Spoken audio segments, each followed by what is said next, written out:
Bueno, buenas tardes a todos y todas. Vamos a proceder al siguiente acto de la Carpa de la Palabra, no, de la Carpa de las Culturas. A estas alturas ya no sé ni dónde estoy, que es la presentación del tebeo de novela gráfica, o como lo queramos llamar, de Alberto Vázquez García, Las hogueras del Pertús. Y unas cosas más que dice detrás, pero es demasiado largo como para que yo me acuerde a estas alturas de cómo se llama. Antes de empezar la charla, voy a empezar con el inciso publicitario, y es que al final de la charla Berto firmará allá en la mesa donde están firmando ahora el libro a todo el mundo que lo compre, y a todos los que le compren ese libro a Berto le vamos a regalar el catálogo de la exposición de la Semana Negra del año pasado, que precisamente trataba sobre la inmigración, sobre cómo el mundo del cómic estaba tratando el tema de la inmigración, en el que hay una importante presencia de aquello de lo que trata el cómic de Berto, que es de la retirada, o lo que es lo mismo, cuando después de la guerra antifascista del 36-39, pues un montón de españoles acabaron cruzando la frontera y viviendo o malviviendo en los campos de concentración franceses, que es de lo que esencialmente trata el tebeo de Berto. A mi lado está Pepe Gálvez, que es el coautor de este catálogo, que luego regalaremos a los que compréis el libro de Berto, repito, que lo he traído, entre otras cosas, porque como autor de cómic ha tratado muchas veces el tema de la memoria, ¿no? Y el tema de la memoria es evidentemente el gran protagonista de este tebeo de Berto. Yo creo que antes de preguntarle nada a Berto, casi mejor te paso la palabra a ti para que, bueno, digas lo que quieras, esencialmente. Bien, primero, quería decir que este libro que ha hecho Alberto es un libro gráfico, es un libro que incide en una de las situaciones, por decirlo así, más trágicas y más olvidadas de nuestra historia, ¿no? Es el momento de la retirada. Hay un libro de Josep Bartolí, que es el que hizo la película Josep, que se llama La retirada, precisamente, que empezó a dibujar, hizo los esbozos en un campo de concentración en Lebrán, y que lo acabó posteriormente en México, donde describe yo las primeras imágenes que vi sobre esos campos de concentración, porque además es donde se empieza a utilizar la palabra del concepto de campo de concentración, es ahí en Francia, donde describe esa situación Bartolí. Lo hace ya en la segunda, en Bran.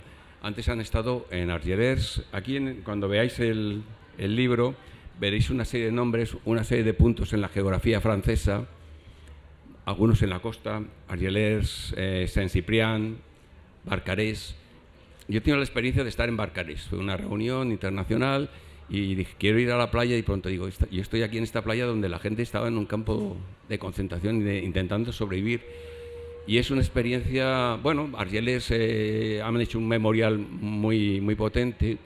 El Museo del Exilio de Cataluña, el Museo del Exilio de la Junquera, también está trabajándolo mucho.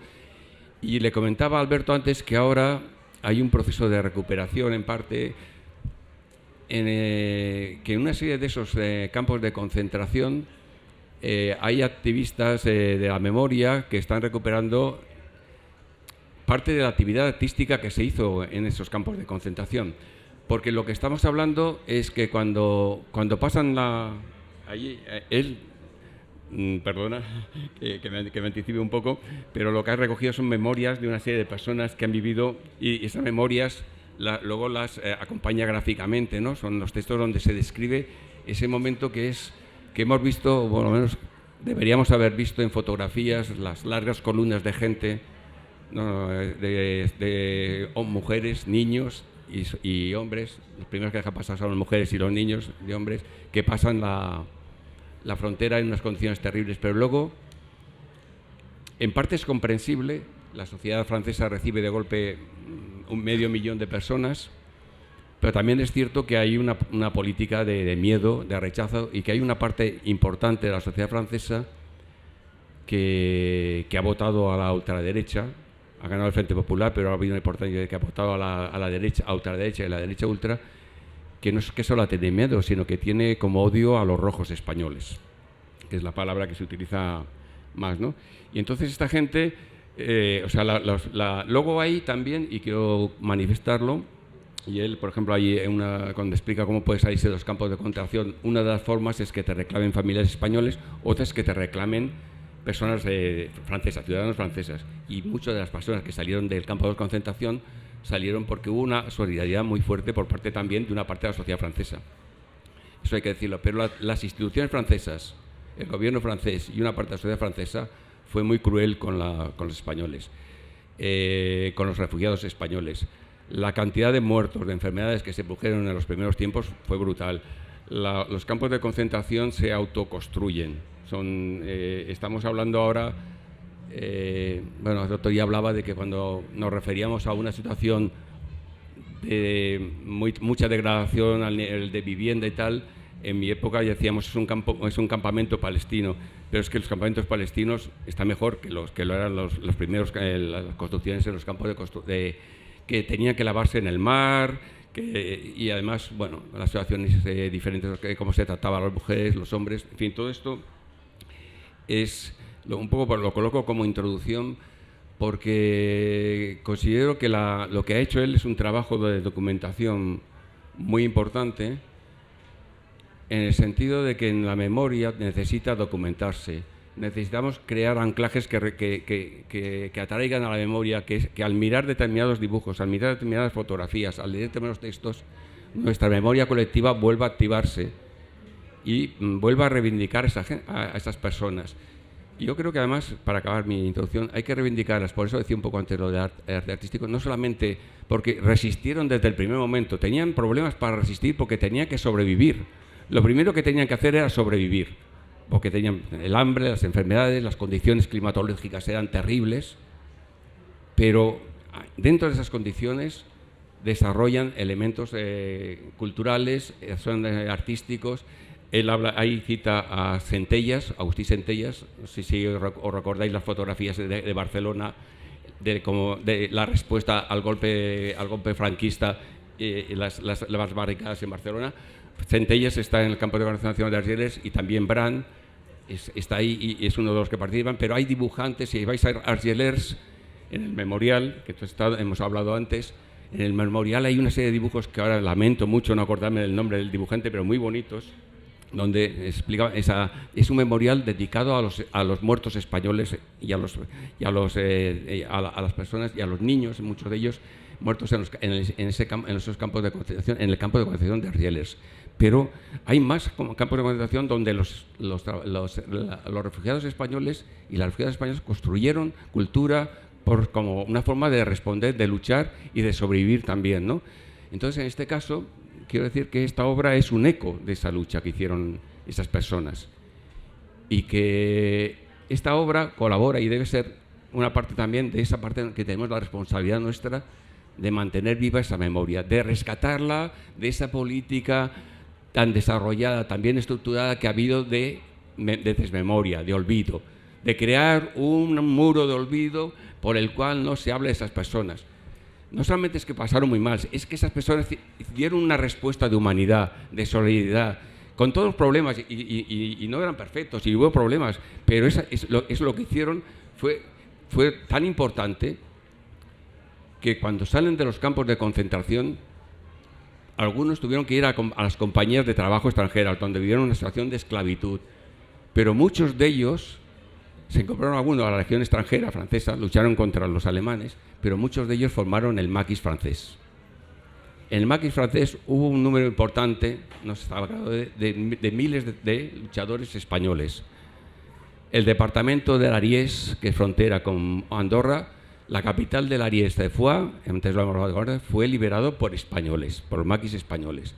Es decir, no solamente no pasaron cuentas con lo que les habían tratado, sino que se incorporaron. Además, en alguna de las viñetas dice, ya os decíamos que os iba a pasar esto a la actitud de los franceses. Entonces, perdonadme un poco por la extensión, Alberto, pero creo la importancia de esta obra se sitúa en esa política que debemos hacer generalmente todas las asociaciones, las actividades culturales, de recuperar la memoria, de recuperar las imágenes, los recuerdos, las palabras, todo aquello que nos habla de una realidad que se nos ha negado, una realidad que se nos ha negado personalmente. Ahora ya no sé si situarme como dónde estoy. Pero bueno, voy a seguir en esa línea en cuanto, bueno, que esta obra, siguiendo la presentación, recoge generalmente, y por lo que he visto, las experiencias de personas que en Cataluña fueron las que pasaron por diferentes puntos, por Bou, la Junquera, diferentes pasos cerca de Puigcerdá, por los cuales pasaban como podían. En algunas ocasiones, incluso la madre de un compañero nuestro del mundo del cómic, de Alfonso López, contaba que había tenido que pasar mientras les bombardeaban, que tenía el recuerdo de intentar pasar la frontera mientras les bombardeaban. Bien, Son y cuarto. Son y cuarto, me he enrollado muchísimo, pues ahora habla tú. La pregunta es... La pregunta. Vas a hacer lo que quieras sobre el libro.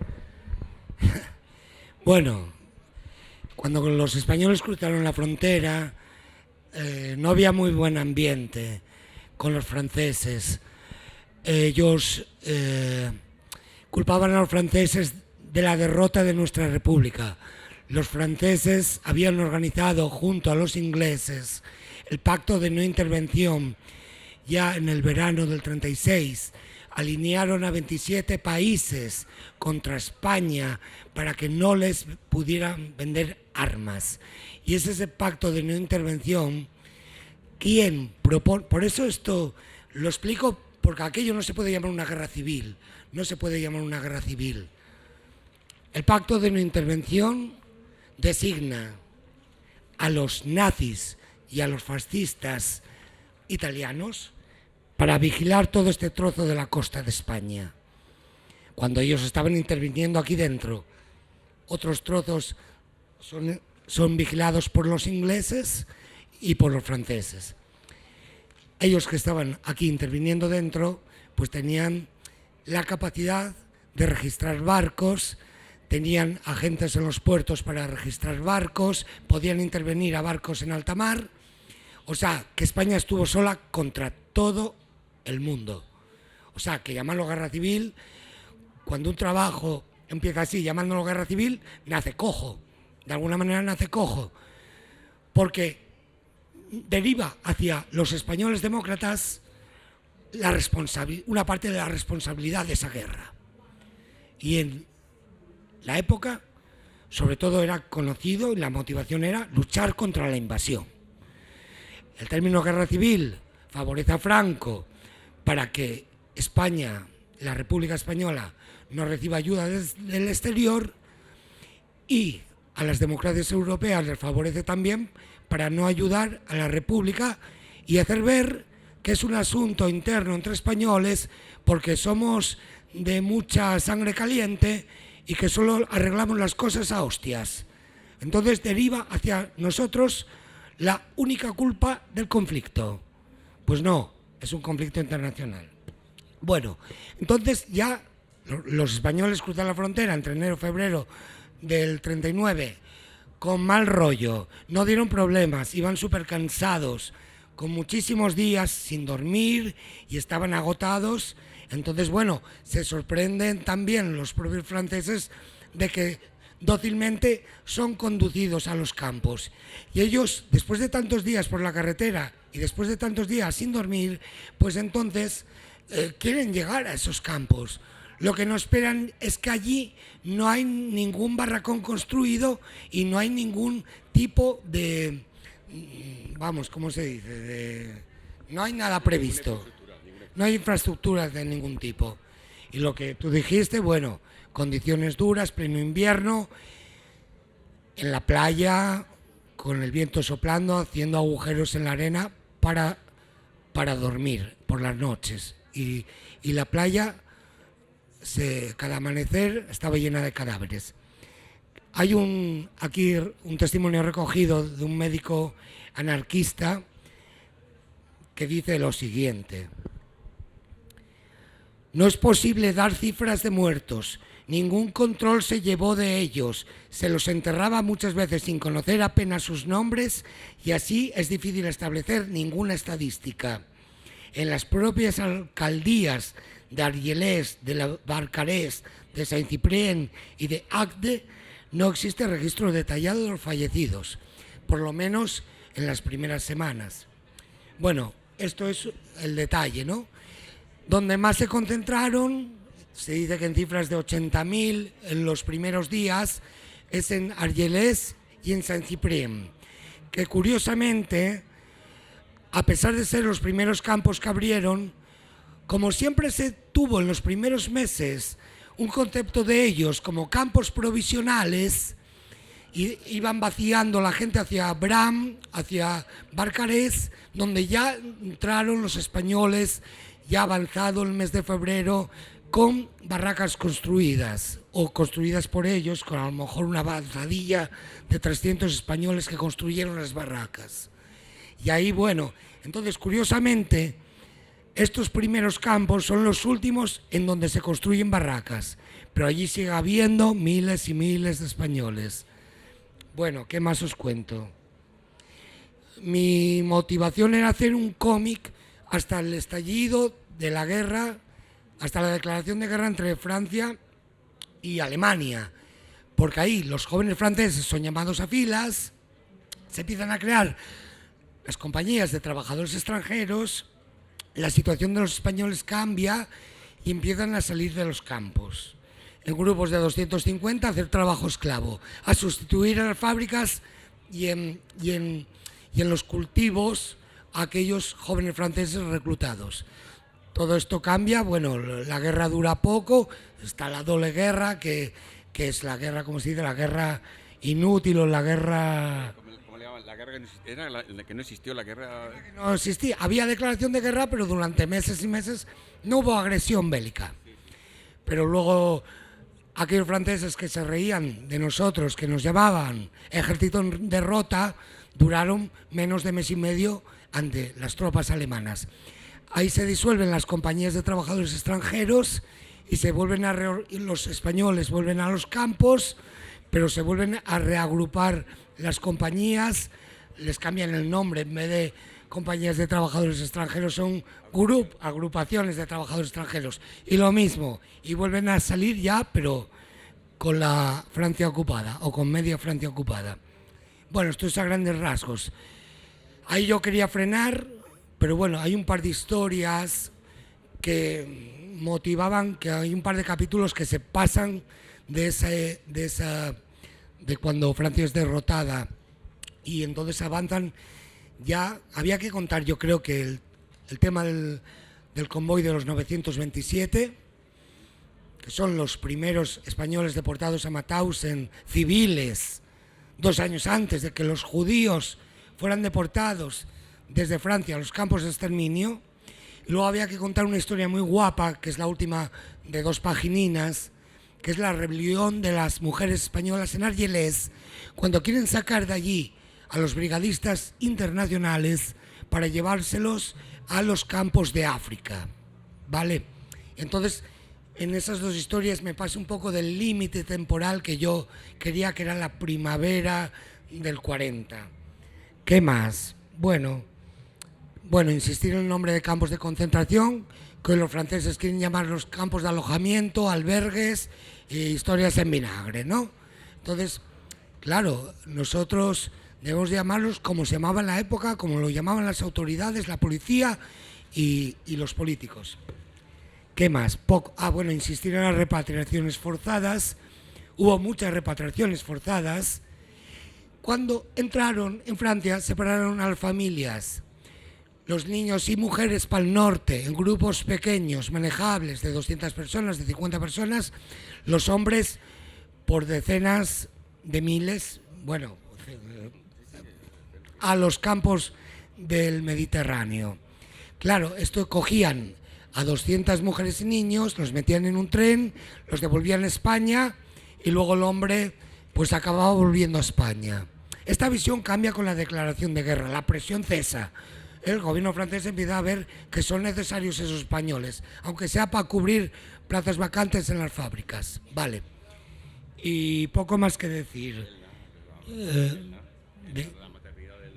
Bueno, la maternidad de Elna es otro episodio de aquí, que está aquí recogido, que nada, al lado de Saint-Cyprien y del campo de Argelès, una enfermera suiza montó una maternidad para que las mujeres españolas, que algunas estaban en un campo de mujeres o de familias en Argelès y Saint-Cyprien, fueran a parir a un sitio con unas condiciones sanitarias mejores.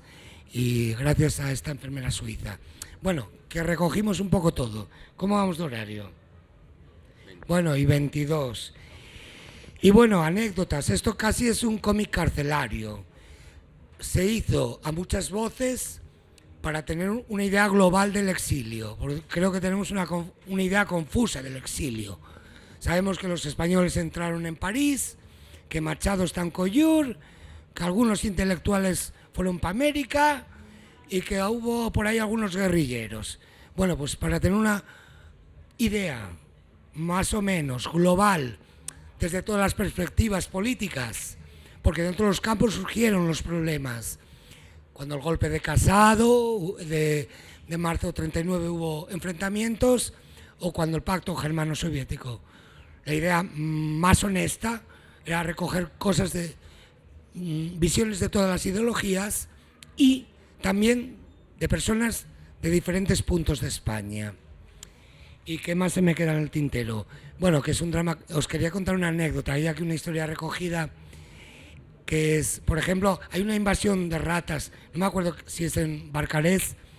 Entonces dicen las autoridades del campo, por cada 5 ratas entregadas, un paquete de tabaco. Entonces todo el mundo allí a cazar ratas para tener un paquete de tabaco.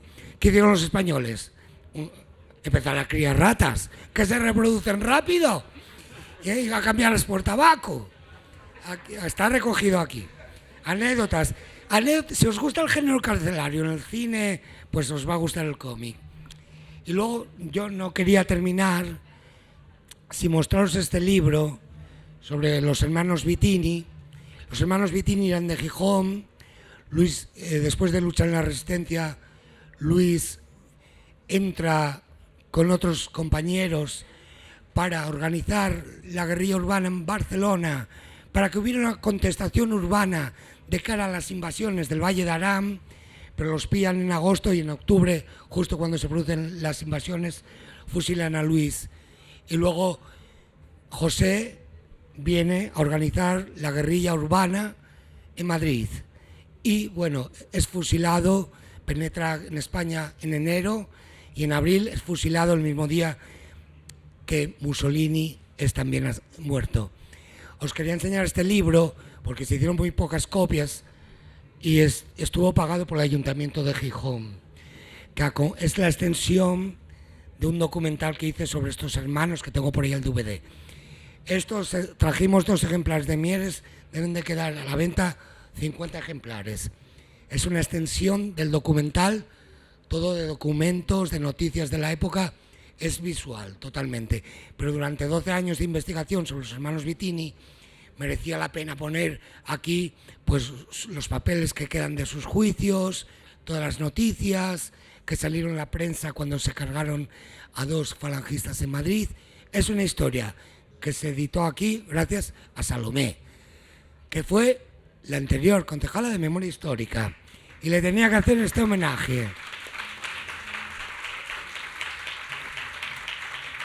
Y mucho perdió el pueblo de Gijón votando lo que votó. Y yo no sé... sobre... ¿Por qué tenía encaje Vitini en la Semana Negra? Porque Alejandro Gallo, este es uno de los protagonistas de su libro Morir bajo 2 banderas. Y fue también protagonista de un libro de Andrés Trapiello, que lo cuenta a su manera, que es Madrid 1945, que hace 20 años lo tituló Una historia del maquis. Vale. Y otra cosa, alguien me comentó que podía haber por aquí un familiar de alguna de las personas que escribieron los textos en los que me basé para dibujar estos cómics. Alguien me dijo que había por aquí un familiar de alguien, no sé. Y bueno, en resumen, cogí unos libros autobiográficos de gente que lo vivió y lo escribió, porque a la gente que estaba viva, yo llevo 15 años entrevistándola en Francia, yendo con Víctor, con Nuria, con Chumi, con María y con un montón de amigos. Pero los que yo no conocí y lo habían dejado por escrito, porque con los testimonios vivos se puede hacer un documental, pero con los que estaban ya fallecidos decidí hacer un cómic. Y ya no hablo más.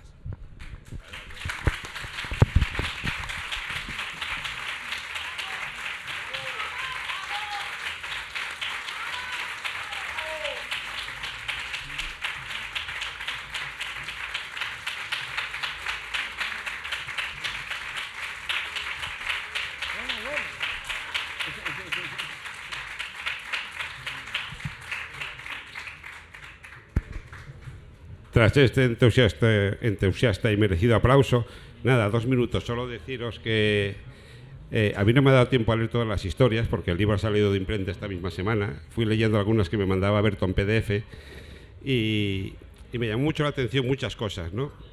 Por ejemplo, el valor literario de muchos textos, de gente que sospecho que no eran escritores, aunque a lo mejor algunos se terminó convirtiendo, y que de repente encuentras expresiones como, a ver si me acuerdo bien de ella, ¿no? Era algo así como, el lecho de un hombre es su huella en la arena.